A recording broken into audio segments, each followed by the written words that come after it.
സ്നേഹപൂർവ്വം ഷമ സീരിയലിൻ്റെ latest എപ്പിസോഡിൻ്റെ promo റിവ്യൂയിലേക്ക് എല്ലാവർക്കും സ്വാഗതം. അങ്ങനെ മാലതി മ്യൂസിക് സ്കൂളിനെ ചുറ്റിപ്പറ്റിയുള്ള കുറച്ച് നിഗൂഢതകളെക്കുറിച്ച് ഐശ്വര്യയോട് സംസാരിക്കുകയാണ്. എന്താണെങ്കിലും മാലതിയുടെ സംശയങ്ങളൊക്കെ മാറ്റാമെന്നും ഇനി അവിടെ എന്തെങ്കിലും രഹസ്യം ഒളിപ്പിച്ചു വെച്ചിട്ടുണ്ടെങ്കിൽ അത് നമുക്ക് നേരിൽ ചെന്ന് തന്നെ കണ്ടുപിടിക്കാമെന്നും ഐശ്വര്യ പറയുവാണ്. അതിനായിട്ട് അടുത്ത ദിവസം തന്നെ അവർ മ്യൂസിക് സ്കൂളിലേക്ക് പുറപ്പെടുവാണ് കേട്ടോ.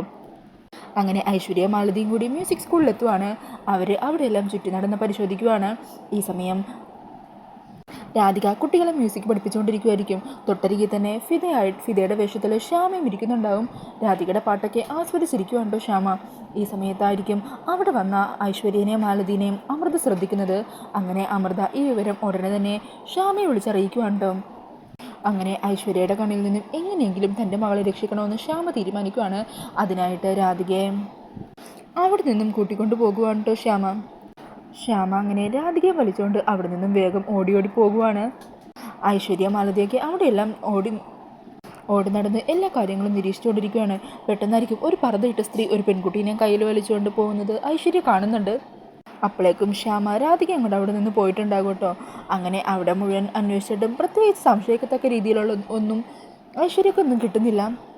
അതുമാത്രമല്ല ഇതെല്ലാം ചിലപ്പോൾ മാലതിക്ക് തോന്നിയ വെറും സംശയങ്ങളായിരിക്കുമെന്നും നമ്മൾ രണ്ടാളും ഇവിടെ വന്ന് പരിശോധിച്ചതല്ലേ, അപ്പോൾ നമുക്ക് ശ്യാമ ഇവിടെ മറ്റെന്തോ ഒളിപ്പിച്ച് വെക്കുന്നതായിട്ട് തോന്നിയില്ലല്ലോ. എന്താണെങ്കിലും നമുക്ക് നോക്കാം. മ്യൂസിക് സ്കൂളിനെ ചുറ്റിപ്പറ്റിയുള്ള നമ്മുടെ അന്വേഷണങ്ങളെ പൂർണ്ണമായും നിർത്തിയിട്ടില്ല. തൽക്കാലം നമുക്കിപ്പോൾ ഇവിടെ നിന്ന് പോകാം എന്നും പറഞ്ഞ് ഐശ്വര്യ മാലതിയും കൂട്ടി അവിടെ നിന്നും പോകുന്നുണ്ട് കേട്ടോ. അങ്ങനെ അവർ പോയി എന്ന് ഉറപ്പിച്ചതിന് ശേഷം അമൃത ശ്യാമയെ വിളിച്ച് വിവരങ്ങൾ പറയുവാണ്. പിന്നീട് കാണിക്കുന്നത് അമൃതയും രാധികയും കൂടി സംസാരിക്കുന്നതാണ്.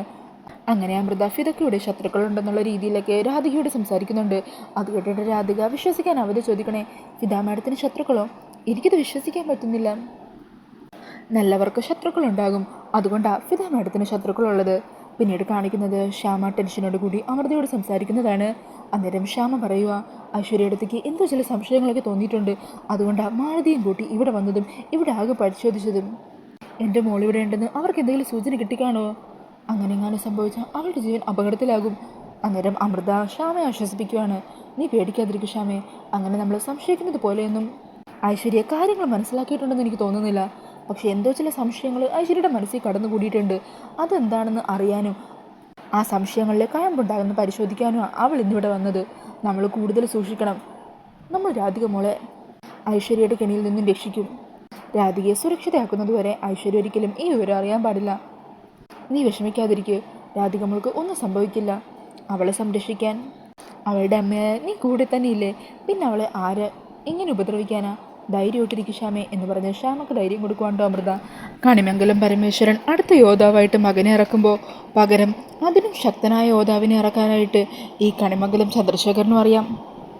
അങ്ങനെ പറഞ്ഞ് കണിമംഗലം പിടിച്ചെടുക്കാനുള്ള പുതിയ പദ്ധതികൾ പ്ലാൻ ചെയ്യുവാണ് ചന്ദ്രശേഖരനും ഗൗതമും കൂടിയും. അപ്പോൾ ഈ ഒരു പ്രൊമോ റിവ്യൂ ഇഷ്ടമായിട്ടുണ്ടെങ്കിൽ മറക്കാതെ വീഡിയോ ഒന്ന് ലൈക്ക് ചെയ്യണേ. ഇതുപോലുള്ള കൂടുതൽ റിവ്യൂസിനായിട്ട് ഈ ചാനൽ ഒന്ന് സബ്സ്ക്രൈബ് ചെയ്തും കൂടി സപ്പോർട്ട് ചെയ്യണേ. താങ്ക്